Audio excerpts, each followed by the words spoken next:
السلام عليكم ورحمة الله وبركاته. النهاردة معاكم في فيديو جديد وفيديو لتجهيزات رمضان. كل سنة وانتم طيبين. وهنعمل الصلصة البيتي الجميلة دي ولونها التحفة ده ما شاء الله اللهم بارك. يلا كده بسرعة على الفيديو نشوف عملنا الجمال ده ازاي. بسم الله الرحمن الرحيم.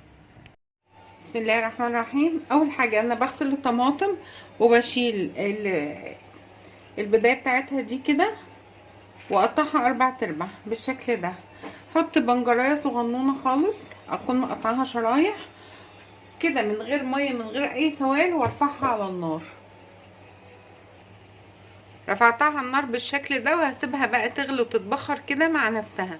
انا مش هحط عليها اي سوائل، هي هتنزل الميه بتاعتها وهتبقى هتتحول يعني لصلصه بسهوله. بس انا رفعتها كده سليمه وبعد كده هوريكم بعمل فيها ايه. اهي بتغلي بالشكل ده، شايفين عامله ازاي؟ دخلت اهي في السوا. هاخدها بقى في المرحله دي اضربها بالهاند او في الخلاط مفيش مشكله وارفعها تاني على النار.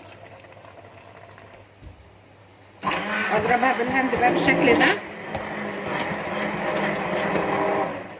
كل حاجه، والبنجر هتلاقيه استوى ومفيش بيتخلط عادي خالص.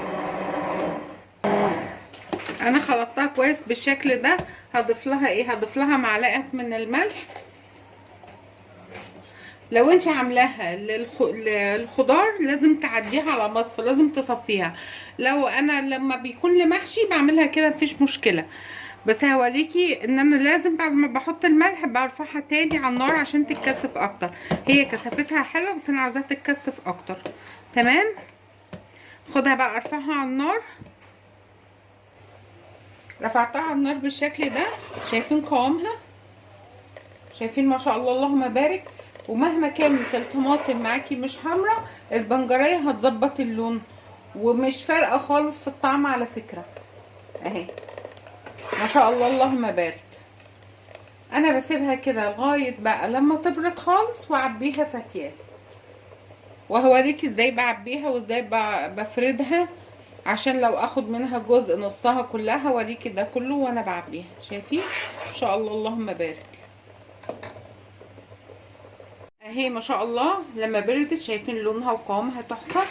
اما بعبيها في اكياس او برطمانات، لا اما برطمانات ازاز واكون معقماها او في اكياس واكون مفرزاها. تنفعك قوي في رمضان وتنفعك لما تكون الطماطم سعرها رخيص، فهتبقى يعني هتلاقيها عندك كده هتسهل عليكي وقت ومجهود، وكمان هتلاقي حاجه نظيفه وصحيه عاملاها بايديكي. شايفين انا بعملها ازاي في الاكياس بالشكل ده.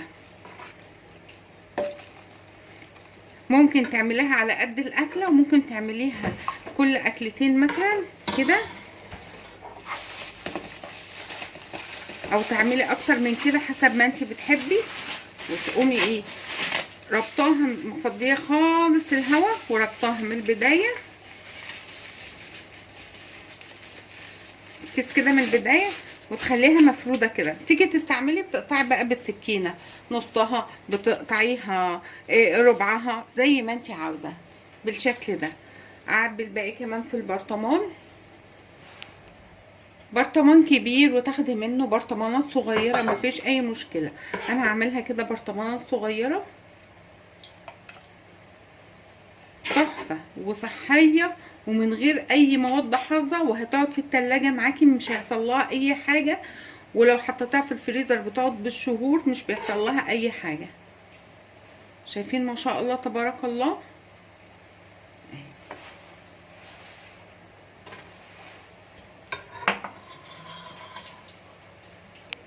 اهي ما شاء الله تبارك الله اهو. اهي شايفين لونها وجمالها. لو انت بتشتري البرطمان ده بقى تشتريه بقد ايه؟ وانا عملت تقريبا اهو هيبقى 4 أو 5 برطمانات وبسعر برطمان واحد. اتمنى ان الوصفه دي تكون عجبتكم. لايك وشير تفعيل الجرس عشان يوصلك كل جديد. نتقابل في وصفه تانية باذن الله، والسلام عليكم ورحمه الله وبركاته.